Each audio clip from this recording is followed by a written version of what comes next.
Oh, hello.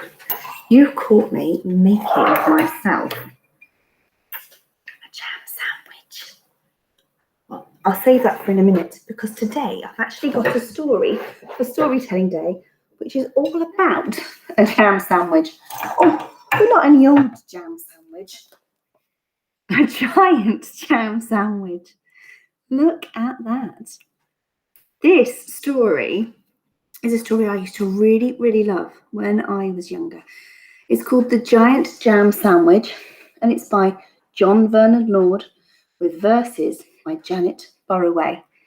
And as you can see, we can see from the front cover, there's a giant loaf of bread. It's taking lots and lots of people to cut it.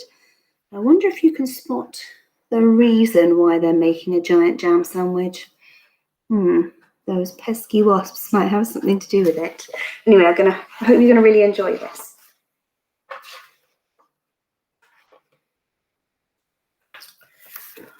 One hot summer day in Itching Down, 4 million wasps flew into town. 4 million. Ah.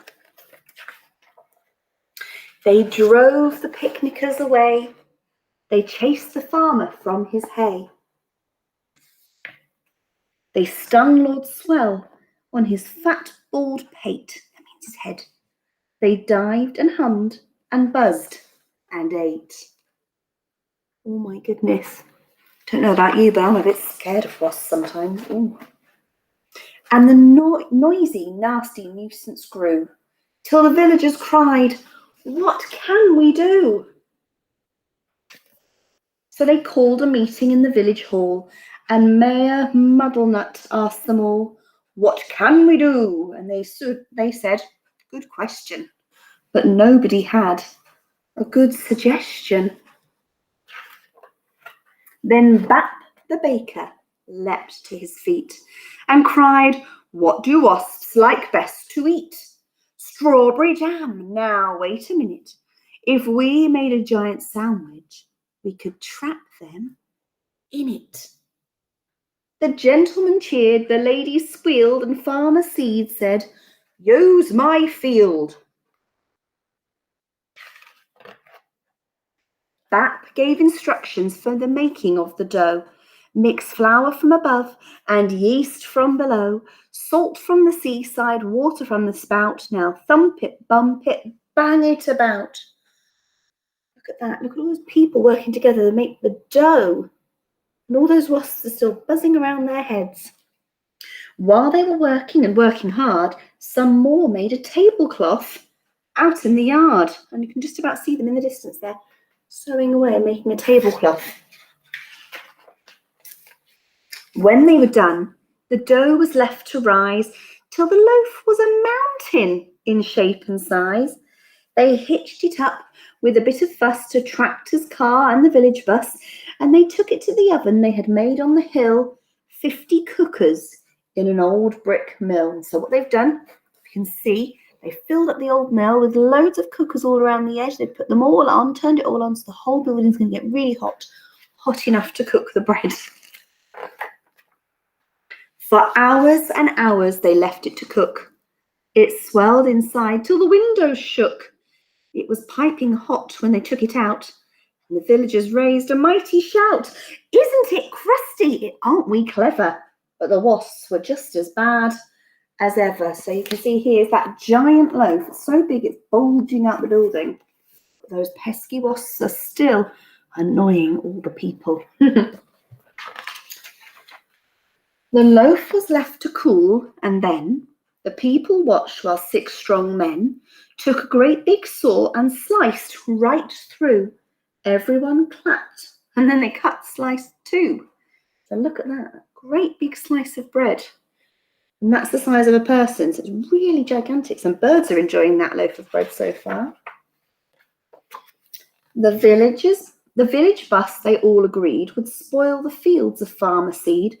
So 8 fine horses pulled the bread to where the picnic cloth was spread. So here are the horses, and here is the slice of the bread, and they're taking it up here to the hill, far away from the village, to take the wasps out of the village.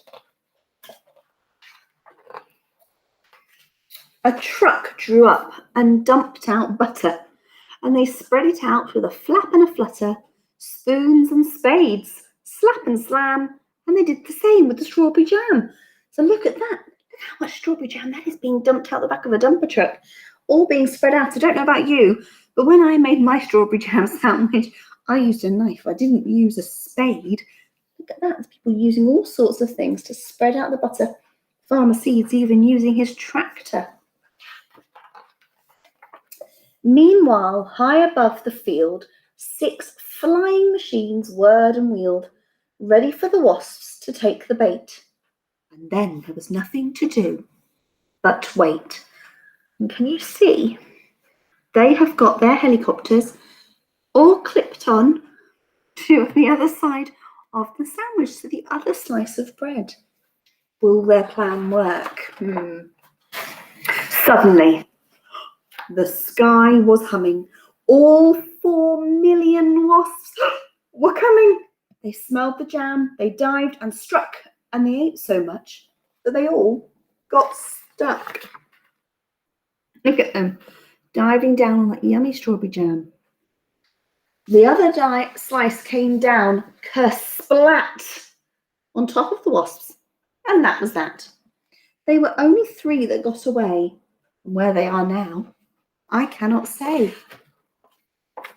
But they never came back to Itching Down, which is not a waspish sort of town, but a very nice place to dance and play.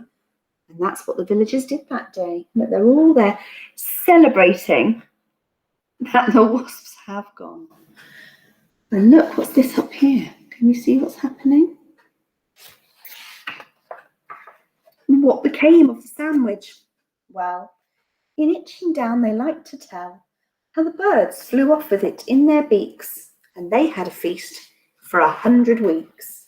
And here, if I show you the picture, the seagulls have flown off with the giant jam sandwich in the picnic blanket. They feasted on it for 100 weeks. Goodness me, that's nearly 2 years. Wow.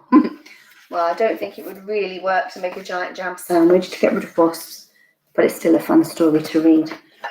And now, if you don't mind, I'm going to get on with eating my sandwich. So I'm going to say goodbye for now. And I hope you're going to really enjoy Storytelling Day. And I'll speak to you all